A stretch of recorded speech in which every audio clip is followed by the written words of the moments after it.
Hello, Reese from the Point Music Podcast thingy. Jeez, I'm on a roll with podcasts at the moment. It's pretty cool. Got another one up my sleeve. Tonight we actually get to chat to Bridget O'Shaughnessy and her brother Danny. Those two team up in a really cool way, kind of like a reverse sort of Phineas and Billie Eilish kind of thing. In the sense that they've brought out, will be bringing out their new single Painkiller very, very soon. And we also talk about their previous single, Sydney Street. Anyway, do check out Bridget O'Shaughnessy and Danny's work as well together. Do enjoy this chat. They were cool as, ladies and gentlemen, and people of all sorts. Bridget O'Shaughnessy and Danny. And we're rolling. Bridget O'Shaughnessy and Danny O'Shaughnessy, thank you for joining us. Firstly, we're supposed to be talking about your new single, but it actually hasn't come out as of this when we're filming right now. It comes out October 26th, is that right? Correct, yeah. Cool. All right, I just had to make that sure. Right, so Painkiller is what we're going to be discussing, which is your next single after you. Sydney Street was your previous single? Correct. Yeah, cool. That's 2 for 2. I'm on a roll. I just have to say, Painkiller, I had to listen to it a few times because, with synth-pop, I have to go right into get into the rabbit hole of it all, right? So what I summarize, it's slinky, it's rubbery, it's a late night, lights dimmed burner. That's basically what I could think of when it comes down to it, because it's pretty sassy when it comes down to it, just the way you attack it vocally, because it's not what I expected after reading your background. It's not what I expected. That's right. It's not what we expected when we wrote it either, to be honest. Oh, so it evolved. Okay, so the main note I have, it hang on, I have to read this verbatim. You wrote the chorus after an eventful weekend of your birthday. Okay, so the chorus is pretty sassy. You need to explain to me what the hell happened to inspire this. Well, not to get deep and meaningful, but so 23's always been my lucky number. Stop right there. That's my lucky number too. Stop it! This is what I'm talking about. Okay, it's the thing. Are you born on the 23rd? So I am. Oh, what month? This month. Oh, okay. So you're an October baby. All right. So I'm a February 23rd. But Okay. So we're gonna divulge here. 23's always meant something to me. Yeah. How so for you? It's always occurred in my life, and obviously I'm born on the 23rd. But yeah, it's a weird thing, and it's always occurred. And then when you start seeing all the very famous sports people. Like, I just watched finished watching the Beckham documentary. If you watch when he joined, which club it was, he turned into a 23. He was normally 7, and he got a 23 jersey. Jordan. It's LeBron James. Yep. Jordan. Yep. LeBron James. Yep. Beckham. A couple others. I can't think of them. Steve Smith from Australia. I think So what the fuck is up with 23? I don't even know. Do you know what though? This is just a prime example of the way it just keeps occurring. Mm-hmm. When we wrote Sydney Street, which was sort of the first pop. Are you having a beer? We're having a glass of wine. Yeah, I always drink here, so it just helps me. It lubricates me talking. Yeah, so it's a chat. Yes, we're having a chat. It's like I said, green room chats. Yeah. Exactly. So with 23, so when I'd always been in the country industry, and then Dan came up with this guitar thing, which is the guitar thing that you hear in the guitar thing riff that you hear in Sydney Street. Yep. And it was the turning point for me in terms of relationship as well as musically. It was the first time I'd had a lot of fun in a studio session, and I didn't feel restricted by the country genre. Just sort of had fun with it. And then after we'd released the song, I went and had a look at what the timestamp was on it. And the time of that song is 3 minutes and 20 seconds. And what's 3 plus 20? Yeah, 23. 23. So I was over the moon about it. I had the best time.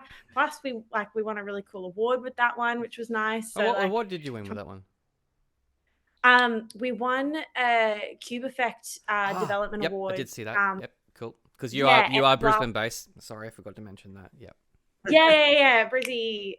So I'd submitted Sydney Street into a bunch of different things, and Cube Effect was one of the ones that came back. And that was a really, really cool experience.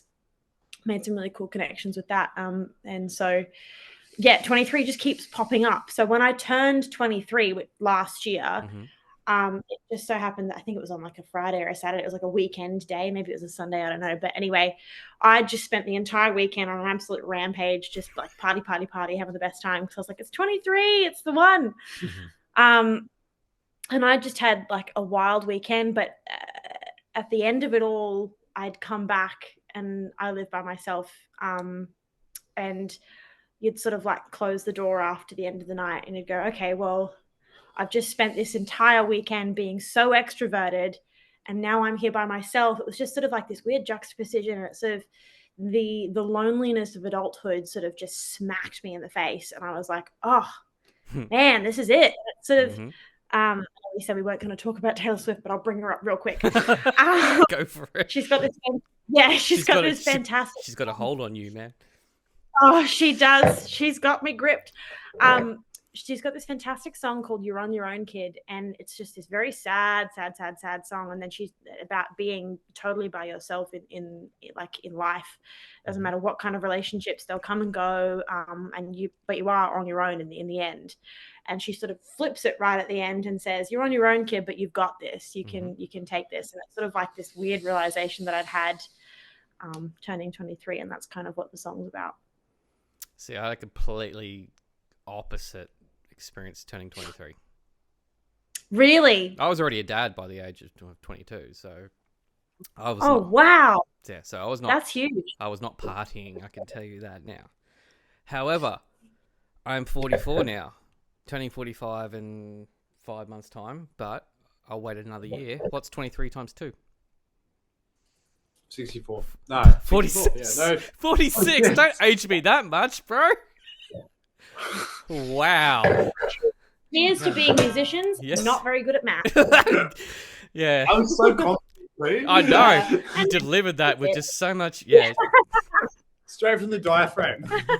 46 is the answer, not 64. I mean, I got some grades, but I'm not that far down, all right? But yeah, 46 is going to be I think will be the big banger for me. Yeah. That's exciting. So that means, how old's your kid now? I've got 3, but the oldest one's turning 22 in next month. Oh, wow. Crazy. So technically speaking, old enough to be your dad, basically. Oh, God. Man. Way to turn the event. Yeah. Anyway, so that inspired basically the chorus for Painkiller this whole weekend, where you just realized I'm an adult now. I'm on my own, kid, kind of thing, right? Yeah. Yeah. And then you brought that to Danny. Is that what was that ever happened? Yeah. I wrote the chorus. I was sort of like I bought a new dress and I was still wearing it, and I was crying a little bit. But it's your like birthday, I don't you know. can cry if you want to. It's fine.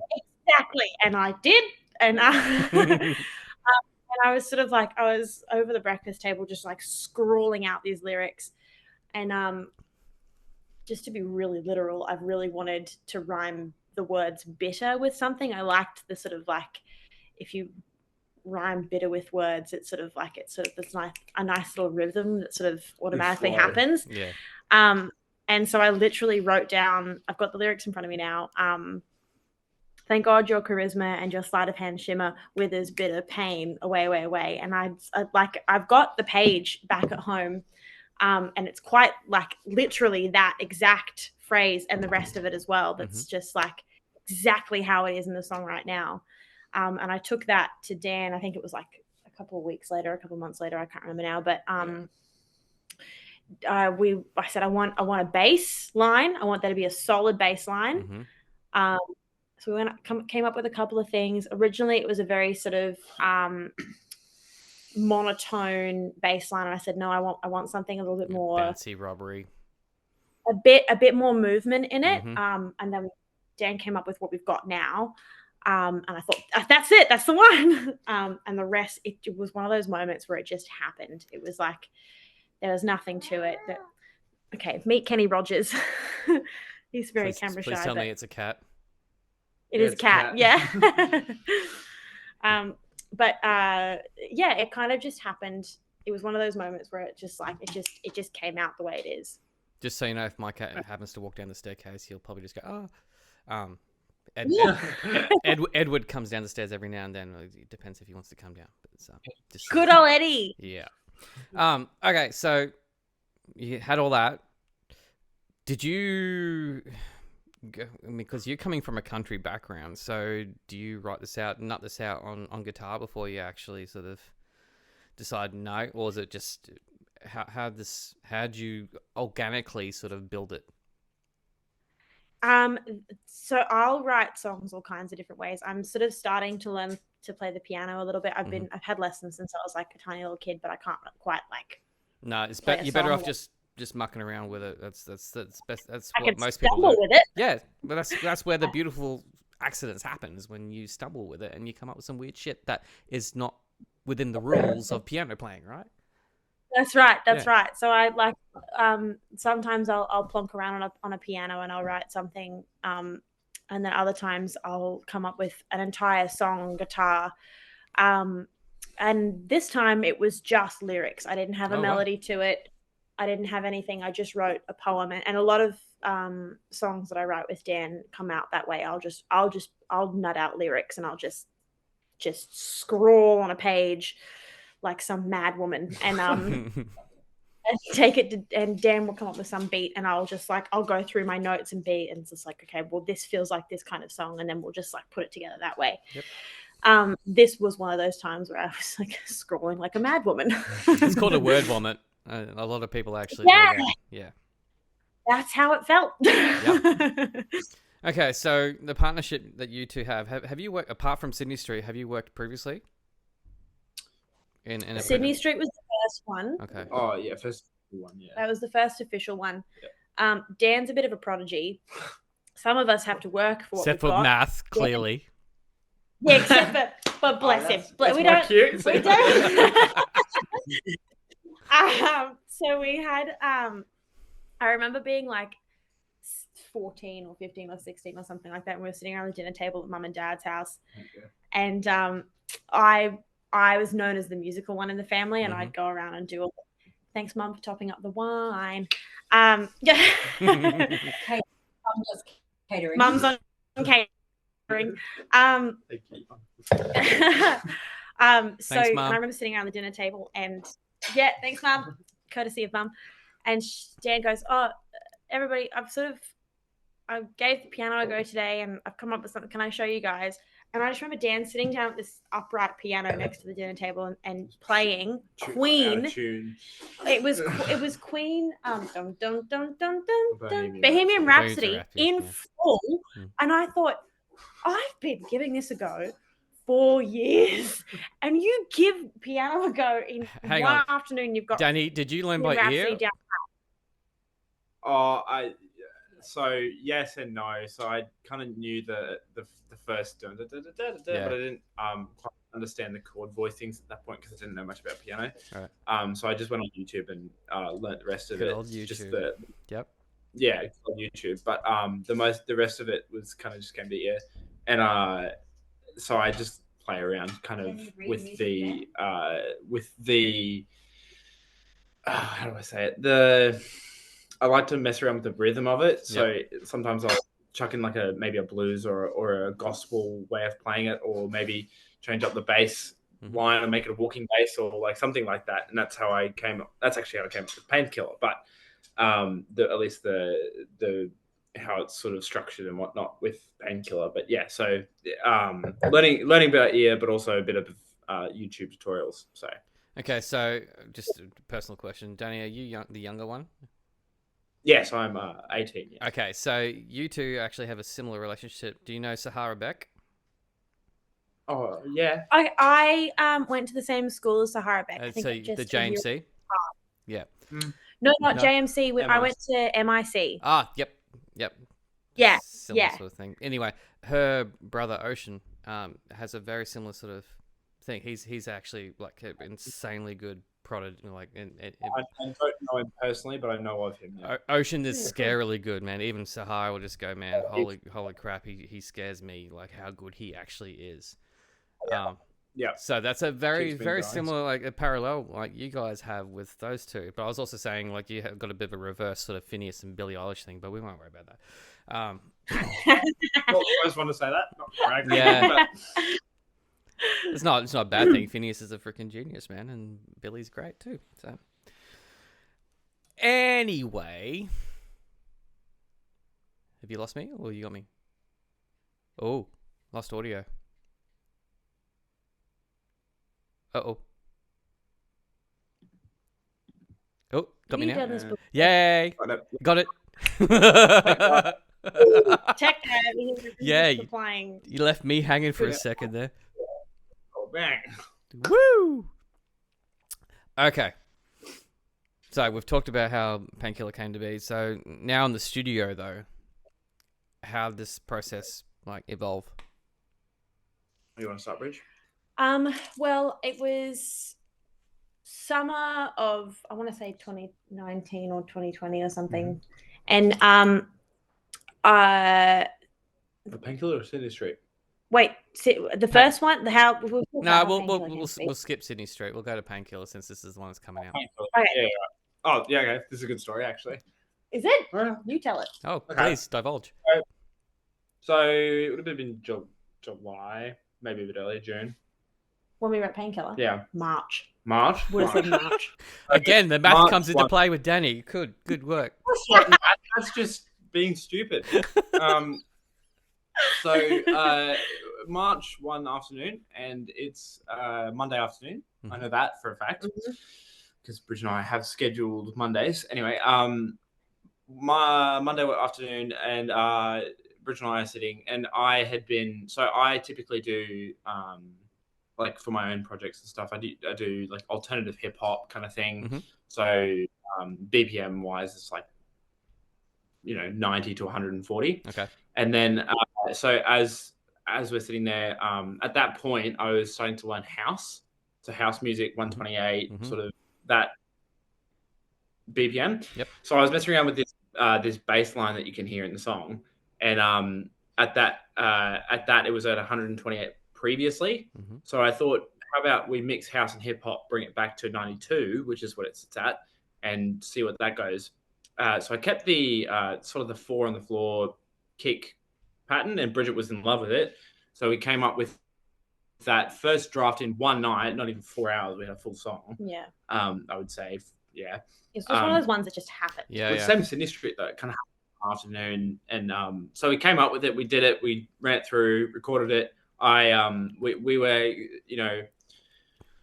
we weren't too happy with the first mix, but then after that, I had spent about 2 or 3 hours after Bridget had left on the whole thing, because at that point it was just the bass line, the kick, the clap, and the kind of the other rhythmic elements behind that.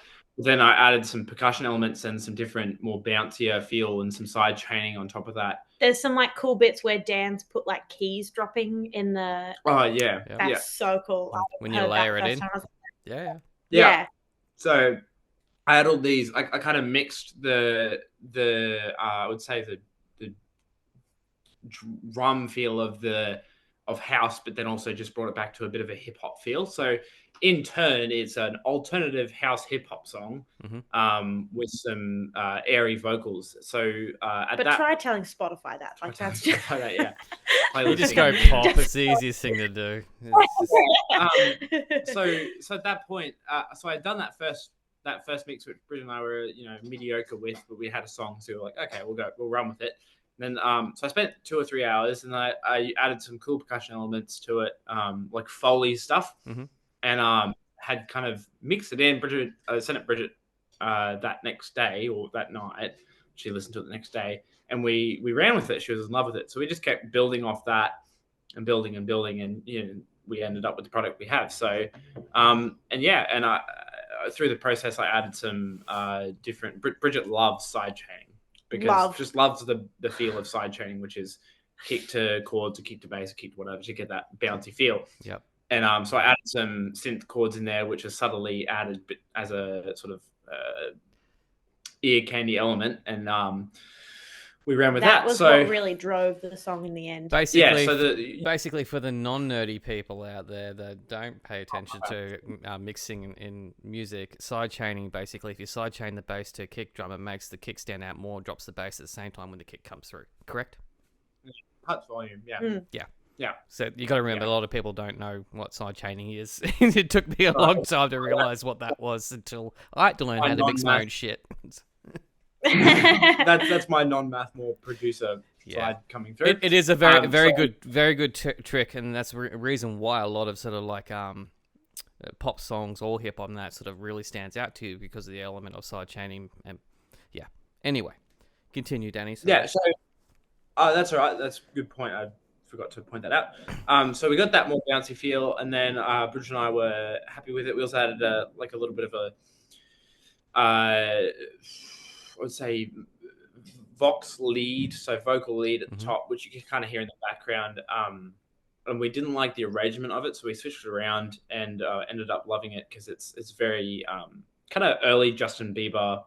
Well, I wouldn't say that, mid Justin Bieber kind of lead that sits in the background. Yeah, I can hear that. Oh, yeah. I know what you mean. I was like, what are you talking about? So all of these elements kind of came together with kind of I would say, what's a good word for the whole kind of piece? It's the song. Yeah, but no, I mean ensemble. like the feel. Yeah, it's kind of like it's a bouncy but still sort of mellow. Yeah. Track. Yep. And the way it's come together and how the harmonies fit and everything, I love it. It's honestly it's good fun. I would say it's Good actually fun. Bridget's vocal take that actually brings it down, because it's airy. So instead of being like insanely bouncy and rubbery, it's because you've done the breathy vocal take on it. It's actually sort of bounced it out and made it sort of like I said, it's like a real late night kind of, like almost like a chill out kind of track at the same time. If you understand what I'm saying. Because Bridget's vocals like sit up the top perfectly, and then the other elements are underneath, and it rides along really well, and just kind of comes together and compiles together so well, and I love it. I love the song so much. I love how it's turned out. Sort of as we're discovering, well, me in particular, as I'm discovering what pop sounds like for me, I was fucking around with some different vocal sounds. And Dan's got these great like condenser mics that if you get up real close and you whisper, it sounds sick. Yeah. So I'm playing with that a little bit. Okay. And that's kind of what we did with this. Going back to what you just said, you said something really interesting there. What does pop sound like to you? Yeah. That's a great question. I'm still kind of working it out. Minus Taylor Swift, all right? We're bypassing Taylor Swift because there is more in the world out there than Taylor Swift. What does pop sound like to you? I think Bridget, not to cut you off, Bridget, but what I've noticed over our little projects that we've been working on, that Bridget has been able to combine feels of different artists and within her own. But when you try to compare it to other artists, when I listen to Painkiller especially, I think I haven't actually heard anything like this, like specifically this song. And I think Bridget's sound is she's finally finding her own sound within pop itself, because Bridget comes from a country background, of course, which I think worked for a little bit, but obviously we came out of the uncomfortable part of it, which was, I'm not really enjoying country anymore. No offense to country musicians, and we love country anyway, but I think Bridget's in a good spot and a good sound, which is sort of this, which I can't even explain it. I can't compare it to anything, because it is Bridget when I think of it, because I think, this sounds like Bridget. So that's my take on it, at least. Okay, so from my experience, like I originally, way back, come from like a alt metal and new metal sort of background as a bass player. Okay, and then 13 years ago, I was given the opportunity to join a reggae band. And so that's a complete turnaround, going from the 1 onto the 2, and just complete different groove and everything. But and I have spent a large portion of my life playing reggae, but I also incorporate that back into sort of like heavier roots, and now I play indie, and now I play it's sometimes in an alt country band. You take all these different elements to make your own sound, which is what basically you're explaining, Danny, is that what Bridget's doing, from taking your country roots basically and evolving it into what you want to do, which is what you should be doing as an artist anyway. Yeah, I think as a songwriter, and specifically starting with country, I'm really big on the story and lyrics, and I like using what I call sparkly words. Yep. And I'll still write country stuff, like on my guitar at home. I've got country songs that I wrote last week and things like that. That who knows, if they'll ever see the light of day. But like I ignore genre, which and you should just do. write. Yeah, I find that to be way more fun, way more fun. I felt really boxed in by country for a long time. I'd be in a session, I'd just be writing for the sake of writing, and then someone would pipe up and say, "We probably should throw a banjo in there, otherwise we're never going to get radio play." Okay. So what actually happened with this country? With country?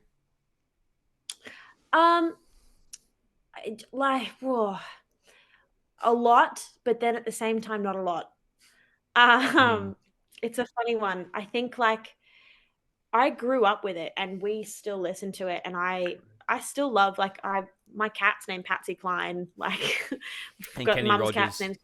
Yep. Yeah, like we've got, it's our Willie roots. Nelson. It's what we came up, like it's what we grew up with, and I really, really love old style country. I don't know about you, Dan, but like like we grew up on that Cost of stuff. Living Blues. Yeah, like Johnny Cash. I always say that if I could ever have dinner with anybody who is dead or alive, it'd be Johnny Cash. And if Johnny Cash wasn't dead and probably already married, I'd marry that man.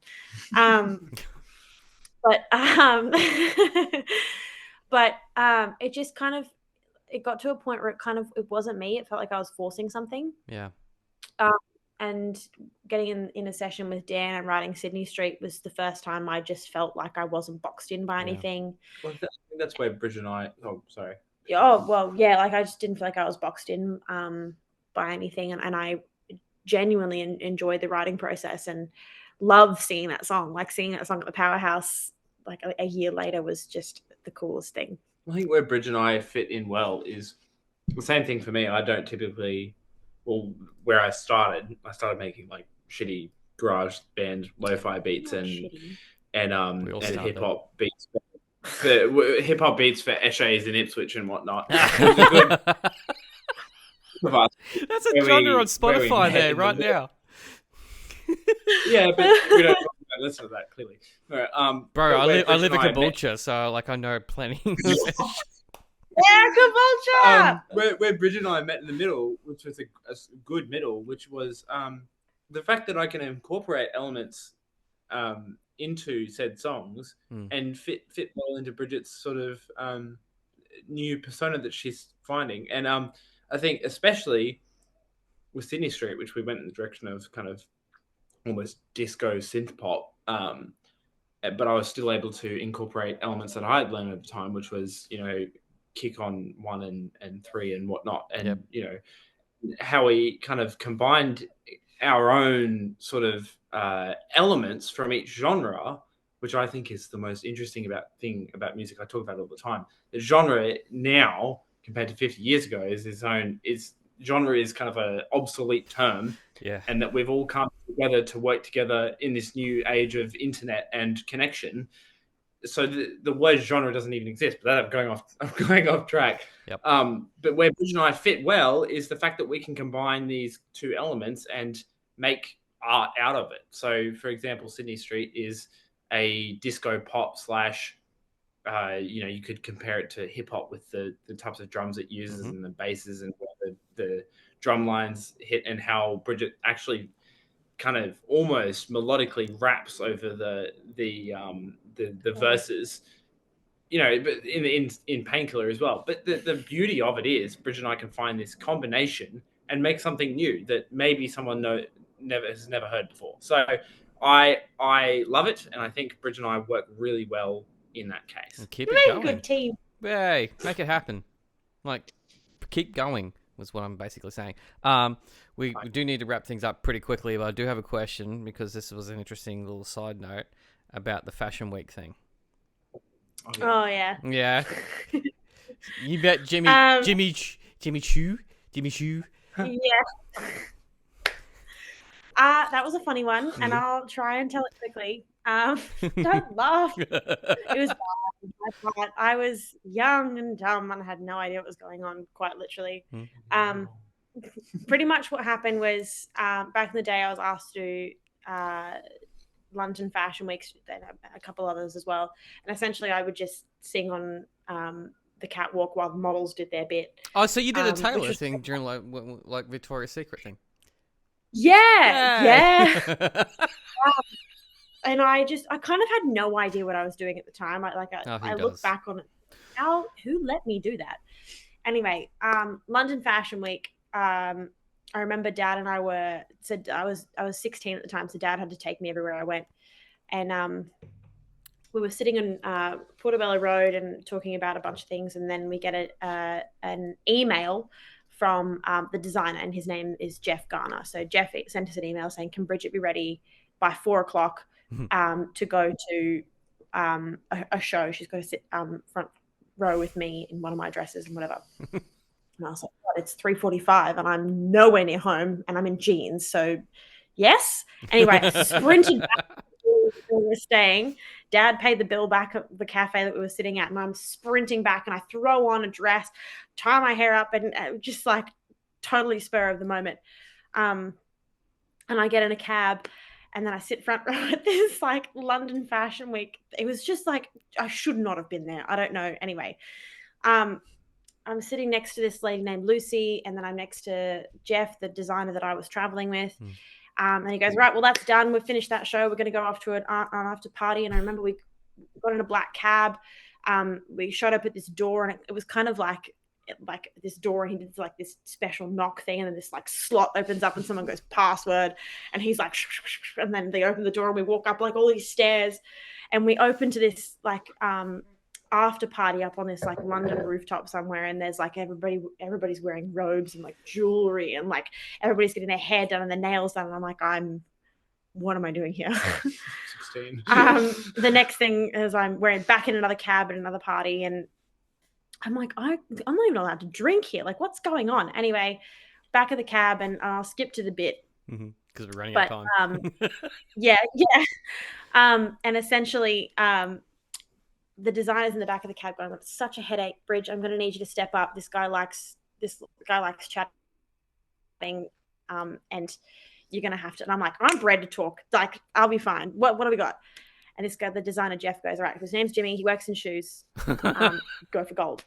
So I'm sitting next to this guy at dinner at some restaurant in Chinatown in London, and he's talking to me he's showing me all these pictures of him and Cindy Crawford, and I'm like, what is going on? And he's talking about how this chick Anna always says that he needs to wear sunglasses if he ever looks tired, so just to hide that. Yep.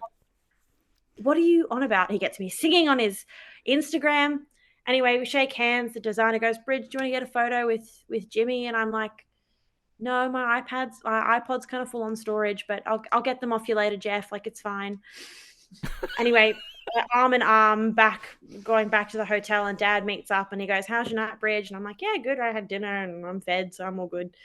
And Jeff, the designer's going, "Bridge, do you know who we had dinner with? I just had this really weird feeling that you have no idea what just happened." And I was like, "Yeah, shoes."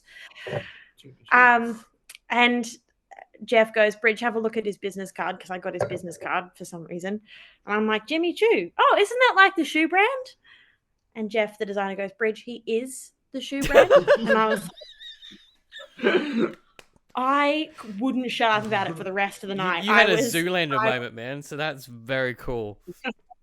Oh, and it was like, I don't know how I would have handled it if I had known, but I still didn't even really understand the concept of Jimmy Choo at the time, because I was not like a brands kid growing up. I still don't, but it's fine.